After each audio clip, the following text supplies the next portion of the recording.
సమాచార హక్కు పరిరక్షణ సంఘం జిల్లా అధ్యక్షుడిని డిఎంహెచ్ఓ గారిని కలవాలని చెప్పేసి చాలాసార్లు రిక్వెస్ట్ చేయడం జరిగింది.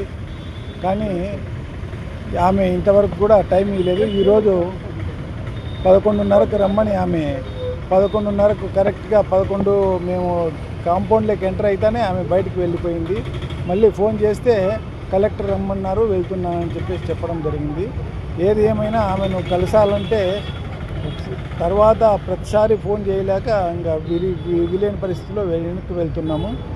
ఎందుకంటే సమాచార హక్కు పరిరక్షణ సంఘం సంబంధించి జిల్లాలో అందరి అధికారులకు, ఉద్యోగులకు, తర్వాత కాలేజీ విద్యార్థులకు అందరికీ కూడా సమాచార హక్కు చట్టంపై అవగాహన కల్పించమని చెప్పేసి జిల్లా కలెక్టర్ గారు చాలాసార్లు ఆదేశాలు ఇవ్వడం జరిగింది.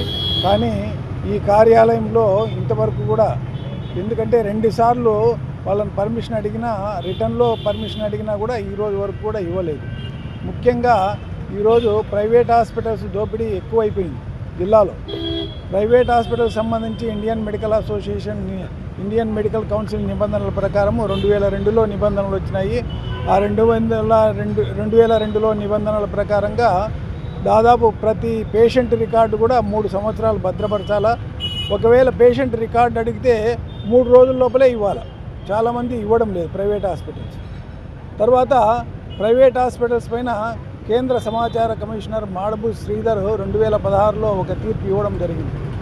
దాని ప్రకారంగా ప్రతి ప్రైవేట్ క్లినిక్ కూడా అక్కడ పిఐఓలను, ఆఫీసర్లను సమాచారం ఇచ్చేదానికి ఎవరైనా సమాచారం అడిగితే అధికారులు నియమించాలా.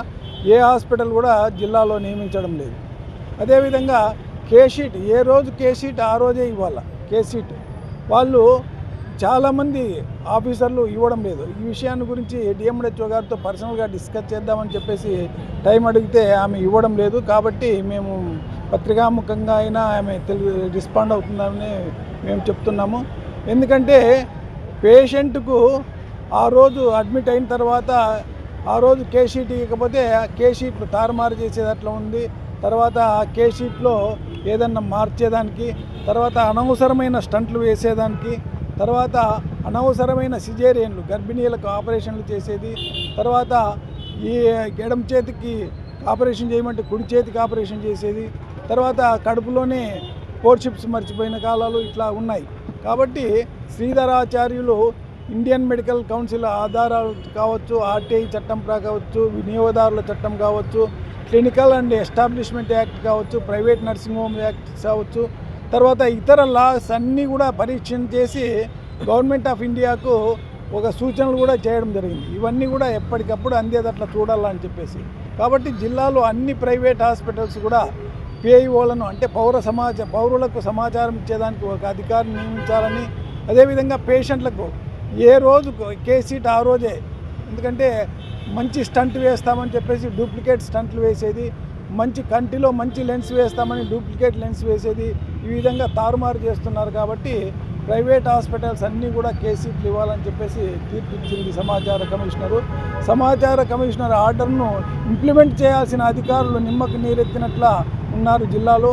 ఏ ప్రైవేట్ హాస్పిటల్స్ పోయినా కూడా దోపిడీ జరుగుతోంది. కాబట్టి వీటన్నిటి మీద జిల్లా అధికారులు వెంటనే స్పందించి చేయాలని, అదేవిధంగా సమాచార హక్కు చట్టాన్ని జిల్లాలో అందరూ అధికారులు కూడా వెంటనే ట్రైనింగ్ అయిపోయి ప్రజలకు సమాచారం ఇచ్చేదానికి, వాళ్ళు ఏం అడిగినా సమాచారం ఇవ్వాల్సిన అధికారులు ఈరోజు చాలామంది సమాచారం ఇవ్వడం లేదు.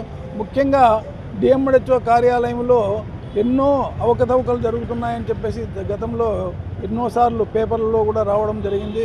కాబట్టి వీటన్నిటి మీద డిఎంహెచ్ఓ గారు వెంటనే స్పందించి ఆ ఆర్డర్ను కేంద్ర సమాచార కమిషనర్ మాడబూరి